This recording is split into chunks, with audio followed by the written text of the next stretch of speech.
ఈరోజు మనం బీరకాయ ఆలుగడ్డ కర్రీ చేస్తున్నామండి.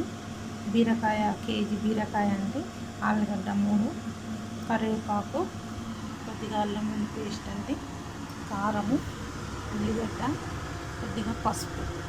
మనం కర్రీ చేసుకుందామండి. ఆయిల్ పోసుకుందాము. ఒక పావు. స్టవ్ ఆన్ చేయలేదు, స్టవ్ ఆన్ చేద్దాము.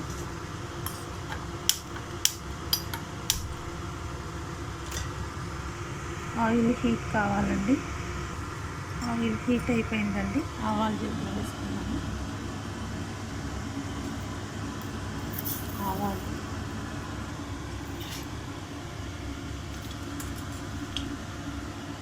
జీలకర్ర,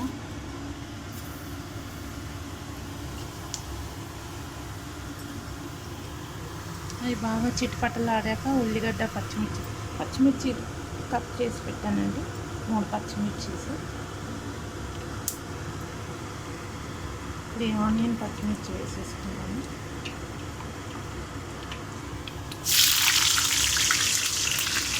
ఆనియన్స్ వేసేసుకున్నాము.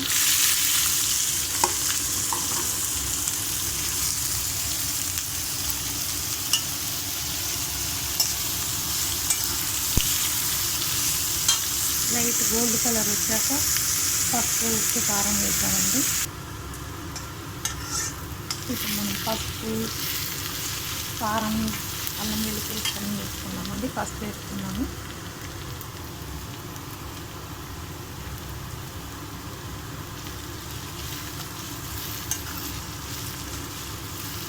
కొద్దిగా లైట్గా ఫ్రై అయ్యింది ఆనియన్, పచ్చిమిర్చి. ఇప్పుడు మనం అల్లం వెల్లుల్లి పేస్ట్ కూడా వేసుకుందాము. ఇందాక తీసి పెట్టాను కదండి, అల్లం వెల్లుల్లి పేస్ట్ 1 స్పూన్ ఇప్పుడు వేసేసుకుందాము.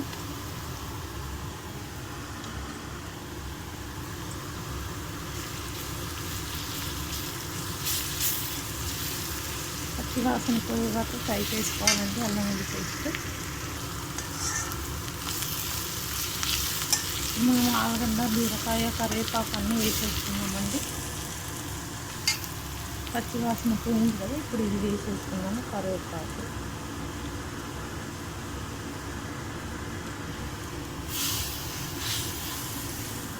ఆలుగడ్డ, బీరకాయ కూడా వేసేసుకున్నామండి.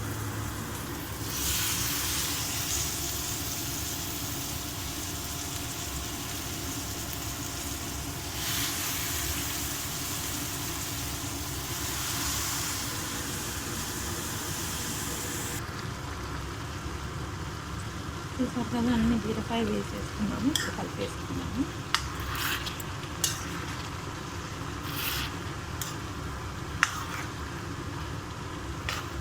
ఒక 2 మినిట్స్ తర్వాత మనం ఉప్పు, కారం అంతా వేసుకుందామండి.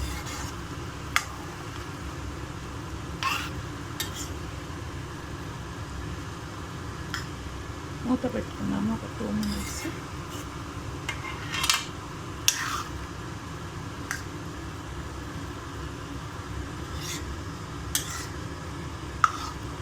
ఇంత వాటర్ అంతా దగ్గరికి రావాలి. అప్పుడు మనం ఉప్పు, కారం వేద్దాము.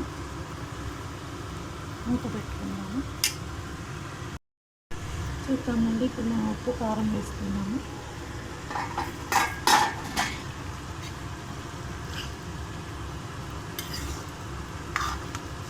ఇప్పుడు మనం ఉప్పు, కారం వేసుకున్నాము.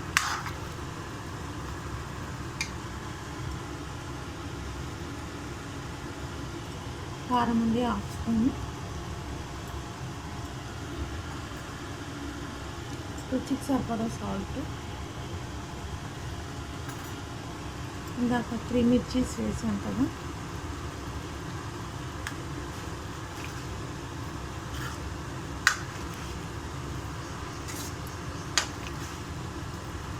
కలిపేసి ఉంచుకున్నామండి.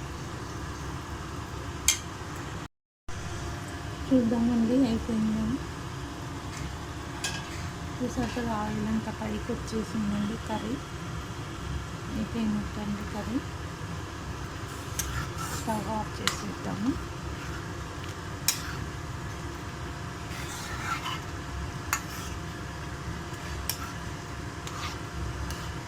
ఎన్ని ఆలు బీరకాయ కర్రీ రెడీ అండి. మంచి గ్రేవీ ఉంది కదండి, రైస్కి చపాతీస్కి చాలా బాగుంటుంది. అందుకని కొద్దిగా ఆనియన్ కూడా ఎక్కువ వేసాము గ్రేవీ గురించి.